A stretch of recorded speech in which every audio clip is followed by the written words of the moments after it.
Lorraine, what's your overall opinion on some of the messages in our music concerning unhealthy, addictive lifestyles such as drugs and alcohol or being promiscuous?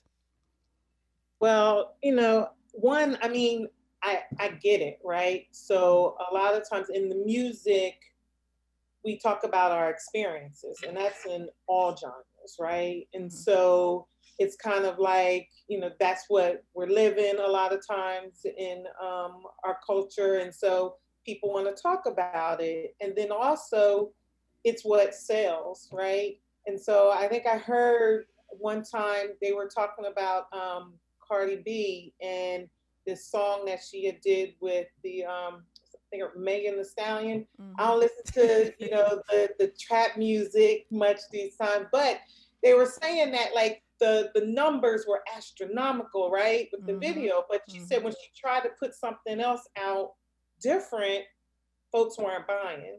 So they were, it's a means of survival too, right? To try to get out of whatever circumstance people are in. So it's like you're in this catch 22. I'm Mm-hmm. singing about my experiences. I'm trying to, this is my way to make it out of whatever situation. But at the same time, though, the message that especially our young folks are getting is that this is okay. So I work a lot with young women. Adolescents are my favorite population to work with. Mm-hmm. And they listen to music, and the music, can be very influencing for them. And so it's like, it's really difficult to, try to push what we call like conscious rap, right? Everyone looks at Mm-hmm. that's conscious rap is something different, but that's the real stuff, right? And Mm-hmm. so trying to push back against, just the industry in itself, you're talking about systemic stuff. Right. But it's like, when do we take responsibility for ourselves and start trying to change that music? So it's not only the responsibility of the artist, but also us who buy it. Because if we put something out there that has a good message, then we're like, we're not buying it, Yeah. right? You need Yeah. to have some women, you need to be talking about bees, and you Mm-hmm. talking about money, and all this other stuff. Um, and so I think as a community, it's not about putting them down, right? Mm-hmm. But it's about like, how can we educate and come together and start giving a more healthier, image? Because that's not all the urban, if you will, or those of us who listen to hip hop. That's not what we're all about. It's not just, drugs and alcohol. It's just not from skinny sex, and it's just Right. not that. There's so much more we do as a culture and as a community. And so I think it's going to take all of us to kind of really to change that. Yeah, and I can relate to that. It's a double edged sword. As an artist, you're kind of stuck in between. Like, I want to get my music heard, and I want to Right. make a living doing this. But at the same time, do I sell my soul and my beliefs and my moral compass? Do I let it go crazy? And it's just really a choice that you have to make. But as you say, with young people, Cardi B, they're young, and when you got money on the table like that, and you grew up maybe in the projects, it's like I'm gonna have to take, y'all, you're gonna have to forgive me for this, and I'm gonna rock with it, Right. But so Shareef, with that being said, um, does the media play a significant role in this travesty that's going on in our community? Because who's pushing these artists forward? Like, can we look at the media for responsibility? I think the media plays a small percentage, but like as Miss Lorraine said, You're gonna drop the miss. yeah, I know, I'm just teasing her. But I think it's on us. I think it's on us as a community, because the point she made, Mm-hmm. you guys see me, I got a little head cold, but I wrote down a point that she made, and I wanted to interject, but I didn't know what the panel or what the platform was. But the music, when we were coming up, most of us are in our 40s, mid to early to mid 40s. It was diverse regardless. Mm-hmm. Yes. So we had diversity. You had Brand Newbies, you had Public Enemy, you had Mob Deep, you had a diversity where you could get every. There was an avenue in hip hop, different avenues. Where nowadays everybody's tough. All the guys want to carry burners and be tough and wear dreads. So there's no diversity. But the media does exploit it to a certain percent.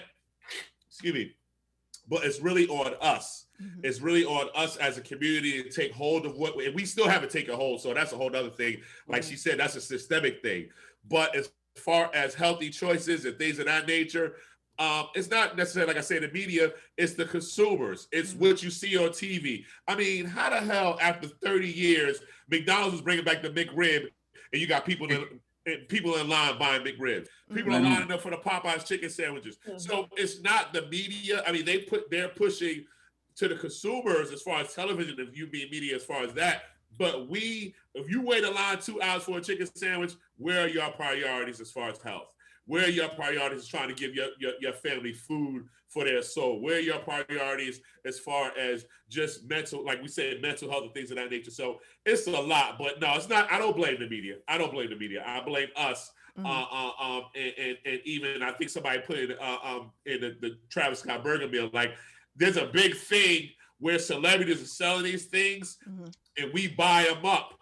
And like I say, it's okay. I had the Popeye chicken sandwich.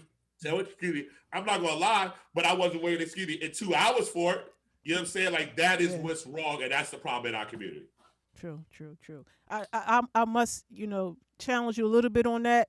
I do put some of that on the media. I mean, I'm thinking about. I didn't say not at all. I just say not as big as much as people would like to say. Like, yeah, it's on television, things of that nature, but I'm not going to say 50%. I'll be damned if I say that, because it's just like anything. Like, just because they show it on TV, you don't have to buy it. You don't have to gobble it up. You don't have to go out there.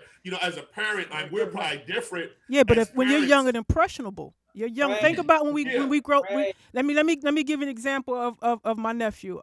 He's 3 years old, being raised in a Muslim home, right? And when he comes over to me, all of a sudden he's talking about Christmas and he's talking about Halloween. And I know they're not pushing that, but he knows how to go and turn on my TV and turn on go to YouTube to Ninja Kids. So in between that traffic that he's learned to navigate at 3 years old, he's coming across this and it's being pushed to him, and in his mind. You know what I'm saying? So let me add to that. Well, let me just make this one point real quick, Chandler, and I don't want to be rude, because I want to make sure she has it. I don't think that's media. I think that's the will of the person. I think that's what it's based upon a need and a want. So your nephew is 3 years old. Although he's raised in an Islamic household, he may not know the difference between right and wrong to a certain degree. Like, I was raised as a Muslim, still practice Islam. And my daughters, I even get caught up with her sometimes as far as certain things. And I'm like, let me check myself. Like, that's not what I do. So I think it's just a matter of what you get caught up in. But like I say, as far as the choices that we make, as far as healthy choices, and what the question that you asked me, I don't think it's a media. I would say 40% is media. The rest of it is us as our community. Because here's the thing, like I say, it could be thrown in our face through the idiot box, but at the same time, we don't have to soak it up. So go ahead. I apologize, Chandler. Now, I think we need to look at a couple of variables. Number one, how children learn. I mean, we're talking about education and music, right? So we talk about how a child learns in the very earliest stages. There's a variety of different methods, and repetition is one of them. When you see a visual over and over and over again, without that interjection of the formal lesson from said parent, said church member, whatever the case may be, then that message gets translated by however the mind decides to interpret it. And if we don't give the right education, you think about how our schools textbooks, if we don't educate our youth from the very womb of what they should accept in their consciousness, then their subconsciousness, which we don't talk about too much, is going to be convoluted with confusion. Right. And we have to steer them in the right way. And then to your point about the rappers, back in the day, yes, they were very conscious rappers. And even today, I think there are a lot of rappers today. I was watching the Health is Wealth. It was a Quincy Jones project where he collaborated with Common and other prolific rappers who are not quote unquote conscious rappers. And they're talking about nutrition. You see Timbaland, he's going through a whole physical transformation. Right. So health is now becoming more conscious, even with the loss of our own rapper. When he's introducing Dr. Sebi, he's giving the education. Yeah, Nipsey Hussle. Nipsey Hussle. You talk about being educated and those visual interpretations.